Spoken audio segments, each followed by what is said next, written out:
నేను ఒక ఎల్లాలి నోట విన్నానమ్మా 10 ఏళ్ల క్రితం. నాకు ఎప్పుడూ అది మనస్సులో తిరుగుతూ ఉంటుంది. చెరువు సత్యనారాయణ శాస్త్రి గారని మహానుభావుడు ఉండేవాడు. సంస్కృతంలో తెలుగులో దిగ్ధంతి లాంటి పండితుడు. తణుకులో ఓరియంటల్ కాలేజీ ప్రిన్సిపాల్గా పనిచేసి చిన్న వయసులో 52 ఏళ్ల వయసులో స్వర్గస్థుడయ్యాడు. బ్రహ్మదేవుడు లాక్కెళ్ళిపోయి ఉంటాడు. ఆయన లోకల్లో పండితులు లేక అనుమానం లేదు. వాళ్ళ ఇంటికి ఏదో మేము సందర్భంలో వెళ్ళినప్పుడు నేను వాళ్ళని ఒకసారి మీరు మా ఇంటికి రండమ్మా అని పిలిచాను. ఆయన సరేనాయా అన్నారు. ఆవిడేమంతో తెలుసునా అండి, మేము రావండి, మీరు చెప్పిన సమయానికి మా ఇంటికి అమ్మవారు వస్తుంది. అమ్మవారు రావడం ఏంటి, ఏదో దేవత పూలినట్టు. నాకు అర్థం కాలే. వెంటనే మా ఇంటికి అమ్మవారు వస్తుందండి, 11 గంటలకు మహానైవేద్యం పెడతాం మేము, పరివార దేవతలతో సహా అమ్మవారు వస్తుంది. ఆవిడ ఉన్నప్పుడు మేము లేకపోతే ఎలాగండి, ఏమనుకోకండి, ఆయన వస్తారు, నేను రాను. ఆవిడ కాళ్ళకి దండం పెట్టి నేను బయటకు వచ్చానమ్మా, నువ్వు నిజమైన భక్తురాలివని.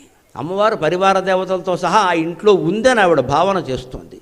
కాబట్టి నైవేద్యం సమయంలో నేను ఎక్కడికి రాను అని చెప్పింది ఆవిడ. ఆయన వస్తారు, కావాలంటే తీసుకెళ్ళండి, నేను రాను, ఏమనుకోకండి. లేదమ్మా, మీరు చేసే పని చాలా గొప్పది, మీలాంటి వాళ్ళని నమస్కారం చేసుకుంటే పుణ్యం మాకు బుద్ధి వస్తుందని వచ్చింది. అది భావన చెయ్యాలి.